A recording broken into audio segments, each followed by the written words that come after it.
بیڑا محمد والا بیڑا محمد والا لیندا بیڑا محمد والا لیندا پیاتاریاں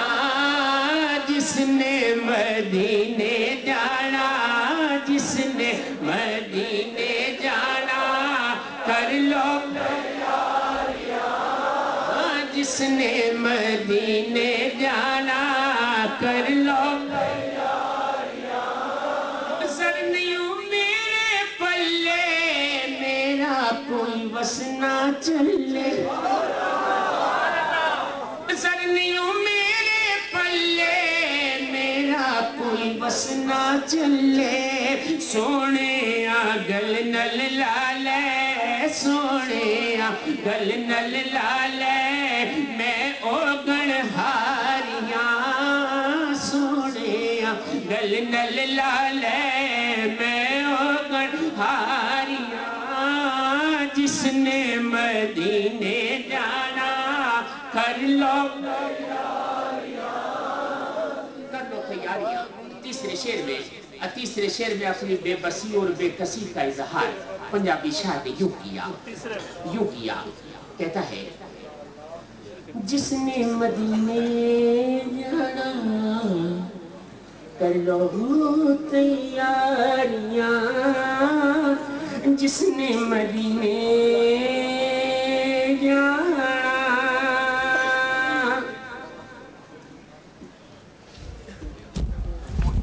حاجی روزے تے جاندے میں گے روندے پرلاندے حاجی روزے تے جاندے میں گے روندے پرلاندے جند مک چھلی مکیاں نا انتظاریاں جند مک چھلی مکیاں نا انتظاریاں جس نے تین شعر میں نے پڑھ لی اور میاں صاحب آ گئے اور میاں صاحب کے آنے کا مطلب یہ ہے کہ ویسے بھائی بھی تقریباً آ چکے تقریباً سے مراد یہ کہ محفل میں جلوگر ہونے والے ہیں میں پڑھ رہا ہوں چوتھا شعر اور چوتھا شعر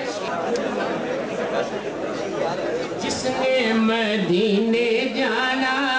کر لو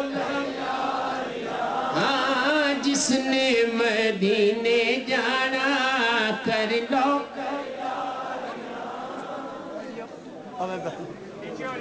تین شعر ہو گئے مکمل اور اب رہ گئے ہیں بھائی ویس رضا قادری صاحب دو شعر اور میں تو مائکروفون چھوڑ دیتا لیکن چونکہ علامہ عظیم جی بہت ضروری گفتگو کر رہے ہیں بابا اب دو شعر خود کے پڑھنے ضروری ہے چونکہ اس میں پانچواں شعر ہے تو بہت تیزی سے میں پڑھ رہا ہوں چوتھا شعر مدینے کی بات کی پنجابی شاعر نے کہتا ہے کہ شالا وہ دن بھی آوے سونا سنو کول بلاوے شالا وہ دن بھی آوے سونا سنو کول بلاوے رل مل کے ویکھن روزہ اے سیاں ساریاں رل مل کے ویکھن روزہ اے سیاں پانچواں اور آخری شعر آج تو الحمدللہ ہماری تنظیم انٹرنیشنل آرٹ ایسوسی ایشن کی پوری کابینہ آئی ہوئی ہے الحمدللہ اب تو چیئرمین صاحب بھی تشریف لیا قاری جاوید اختر صاحب ہمارے جنرل سیکرٹری قبلہ علامہ عظیم جی میاں صاحب قبلہ ہمارے صدر محترم تشریف فرما ہے اور میں پڑھ رہا ہوں پانچواں شعر حضور کی آل کی نظر سرکار کے گھر والوں کی نظر پانچواں شعر پنجابی شاعر یوں کہتا ہے مدینے کی یاد کہ آب زمزم میں پیوان اوتھے میں مرات جیوان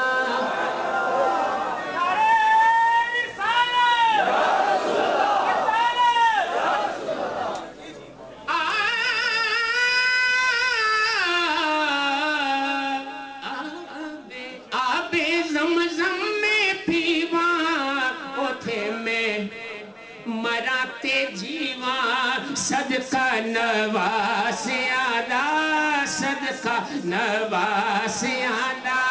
سن میریاں زاریاں جس نے مدینے جانا جس نے مدینے جانا جس نے مدینے جانا بہت شکریہ بڑی